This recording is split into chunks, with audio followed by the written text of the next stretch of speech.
Oke, kembali lagi di Forum Timnas dan kali ini gue mau membahas pertandingan antara Filipina berhadapan dengan Indonesia di lanjutan laga kualifikasi Piala Dunia. Ini laga kedua, di mana laga pertama Filipina itu kalah 0-2 menghadapi Vietnam di kandang.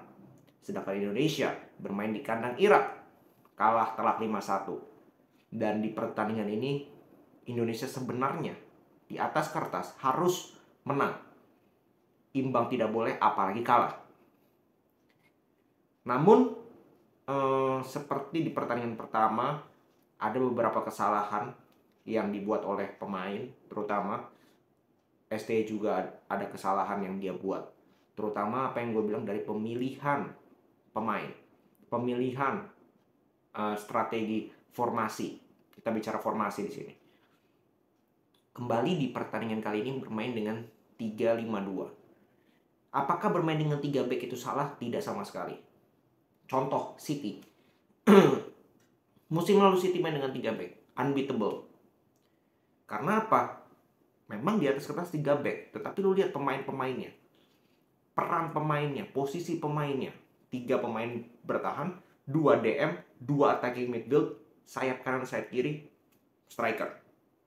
Posisi tadi, ini lebih ke 5 back. Karena dia memakai 2 wing back. Yang posisi aslinya adalah fullback. Shane Patinama dengan Sandy Walsh dengan 3 back, 1 DM dengan 2 box to box. Asnawi dengan Kambuaya jadi box to box, Irianto jadi DM. Dengan 2 striker yang bukan real striker, artinya winger. Tidak banyak berada di kotak penalti. Jadi secara pendekatan dari pertandingan kali ini, kita mau lebih bertahan. Dan ini yang menurutku tidak perlu menghadapi Filipina yang notabene adalah lawan terlemah di grup ini. Buat apa kita bermain bertahan? Itu satu. Bagaimana permainan dari 3-5-2-nya ini? Kita bertahan pun Filipina di babak pertama, kita bicara di babak pertama, itu mendapatkan banyak sekali space, banyak sekali ruang untuk melakukan shooting. Banyak peluang yang mampu mereka ciptakan, hampir bunuh diri pula Elkan Bagot. Tapi kita diselamatkan oleh Hernando. Menurut gue yang menjadi man of the match bagi versi gue adalah Hernando di pertandingan kali ini. Gue gue speechless melihat permainan kita. Bahwa kembali ke teknik dasar aja. Kita bicara passing, control, dribbling. Ini semua di babak pertama, no, tidak ada. Sampai golnya. Ketika Witan masuk di situ agak mendingan, tapi kita nggak kreat banyak peluang juga. Tapi sebelum itu 30 menit kurang lebih itu benar-benar parah. Kambuaya, Irianto, backnya Shane juga jelek, Sandy Walsh juga nggak, makanya sampai diganti. Strike agak lumayan, tapi strike ini kan bukan striker, artinya dia berusaha sendiri gitu. Di depan tuh sendiri, Sadil juga jarak antara dua pemain ini jauh. Sehingga yang terjadi apa? Kita nyaris nggak ada peluang. Filipina yang gue terkejut, mereka dapat banyak peluang justru. Ya, beruntung juga kita punya Hernando seperti tadi gue bilang. Kita cuma populer 1-0. 1-0 juga. Ya. Kalau kesalahan dari Jordi Amat kan. 2 pertandingan, 2 kesalahan dari Jordi Amat, 2 blunder. Babak kedua, gue pengen lihat respon dari STY gimana ketika di babak pertama main amburadul, di babak kedua seperti apa. Awal-awal nggak banyak berubah, tapi ketika beberapa pemain dimasukkan, Arhan dimasukkan pertama di awal babak kedua kan sudah masukkan Arhan. Setelah Sananta masuk, Jordi Amat lebih digeser sebagai DM, main 4-2, di situ lebih jalan. Di situ kita lebih menguasai pertandingan, di situ kita bisa menekan Filipina. Dapat peluang, Witan kena blok, Arhan one on one, nendangnya juga ke atas, terus lemparan ke dalam Arhan di menit-menit akhir juga cukup berbahaya.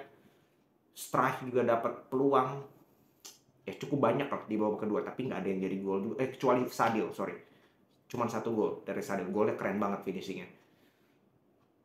Maksud gue adalah kita sudah membuktikan ketika kita bermain dengan lebih mengambil inisiatif menyerang 4-4-2, kita bisa menekan Filipina. Filipina ya praktis mereka counter ya berapa kali.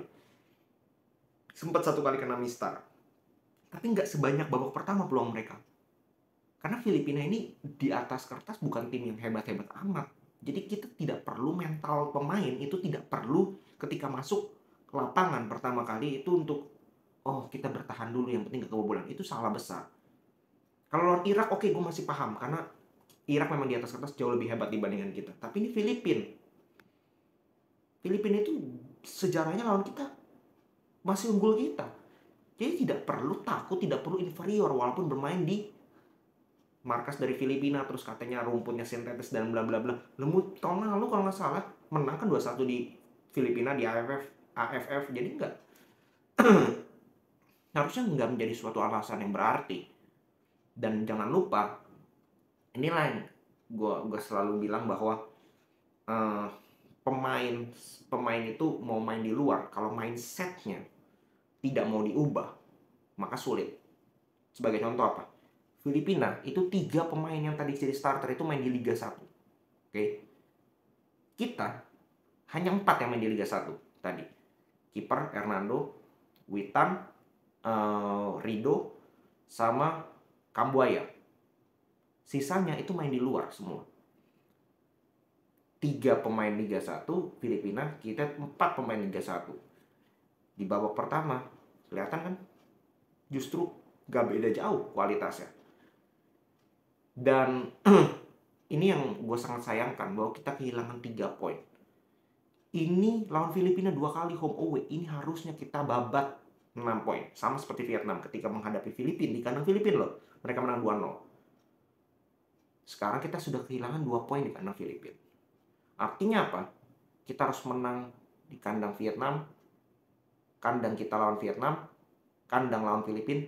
Irak di kandang. Apakah itu possible? Possible aja. Tapi menurut gue, pendapat gue, sangat sulit. Sangat sulit. Dan kelihatan kehilangan Marcelino Ibariener ini ngaruh sekali. Tidak ada kreativitas di lini tengah. Tidak ada kreativitas di lini tengah.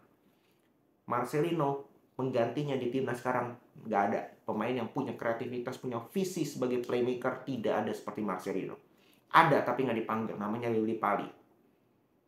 Tapi nggak dipanggil. Gue respect keputusannya STY. Gue sudah jelaskan di video waktu itu kenapa STY tidak panggil Lili Pali. Tapi dia harus proof. Dia tidak panggil Lili Pali, dia gunakan pemain yang dia panggil perform. Ternyata di 2 pertandingan menurut gue fail. Sorry to say, fail. Gue tidak salahkan STY, gue tidak salahkan pemain, ini salah kolektif. Semua salah. Dan kalau ditanya apakah berarti STY apakah sudah bahaya nih, warning. Menurut gue tetap ya, judgment day-nya di mana? Di Piala Asia. Ini semoga 2 pertandingan ini membuka mata mungkin bagi staf kepelatihan untuk melihat kelemahan kita ada di mana. Ya, apa evaluasi yang harus dilakukan dan persiapannya nanti seperti apa ketika menghadapi Piala Asia. Karena kalau kita bicara Piala Asia, ini mainnya kan nggak di home. Artinya kita nggak bisa jago kandang lagi. Mainnya di tempat netral, di Qatar. Lawannya pun Irak, Vietnam, dengan Jepang. Ini bukan main-main. Kalau kita bermain seperti tadi, di Piala Asia selesai kita. Selesai. No hope. Tapi kalau ada perkembangan, ya gue nggak tahu perkembangan seperti yang mungkin dengan nanti tambahan pemain-pemain yang dinaturalisasi bisa jauh lebih baik atau enggak gue nggak tahu. Mungkin itu bisa membantu kita lebih bersaing di Piala Asia. Tapi kalau melihat pertandingan tadi dengan pertandingan lawan Irak, ya cukup mengecewakan. Ya, gue sudah bilang di video preview kemarin, lawan Filipina 3 poin harga mati, tidak ada kata imbang apalagi kalah. Dan terbukti di pertandingan kali ini imbang, kehilangan 3 poin. Ya, ini unacceptable. Oke, jadi kita lihat seperti apa nanti evaluasi yang dilakukan oleh timnas kita. Semoga di Piala Asia kita minimal tidak malu-maluin ya. Minimal kita bisa memberikan perlawanan, memberikan penampilan terbaik kita. Oke, segitu dulu. Salam sepak bola Indonesia.